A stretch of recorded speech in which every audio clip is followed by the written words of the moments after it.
ខ្ញុំពីក្មេងជាមនុស្សម្នាក់ដែលចូលចិត្តគូររូបមែនតើតែគូរម្ដងណាក៏មិនដែលស្អាតដែរប៉ុន្តែការកាត់ទាំងនោះវាគ្រាន់តែជាការកាត់របស់អ្នកដទៃក៏ដូចជាការកាត់របស់ខ្លួនយើងតែប៉ុណ្ណឹងតែនៅពេលដែលខ្ញុំបានចូលរៀននៅសាលាចិនខ្ញុំក៏បានទទួលបាននៅបទពិសោធន៍នៅក្នុងការគូររូបពេលដែលយើងគូររូបដំបូងគឺយើងមានអារម្មណ៍រៀងខ្មាស់អៀនហើយដោយសារតែយើងខ្លាចអត់ស្អាតលើសើសើចអីអញ្ចឹងណាប៉ុន្តែអារម្មណ៍ទាំងនោះវាបានផ្លាស់ប្ដូរខ្ញុំគាត់មិនបានសើចយើងទេតែគាត់បែរទៅជាលើកទឹកចិត្តយើងថា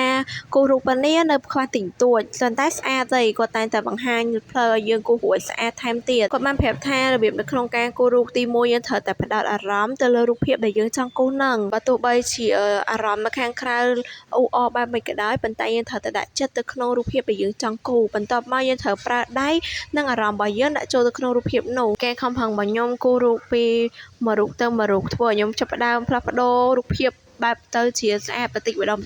ងទោះបីជារូបហ្នឹងវាមិនមែនជាល្អឥតខ្ចោះនោះទេប៉ុន្តែវាក៏គ្រាន់បើនៅក្នុងការមើលដែរនៅពេលមួយខ្ញុំធ្លាប់បានសាកគូររូបប្រាសាទអង្គរវត្តថែមទៀតបងបានមើលនៅក្នុង account TikTok ខ្ញុំប្រកាសជាឃើញខ្ញុំធ្លាប់គូរកាលពីឆ្នាំមុនណារូបហ្នឹងមើលទៅក៏មិនសូវជា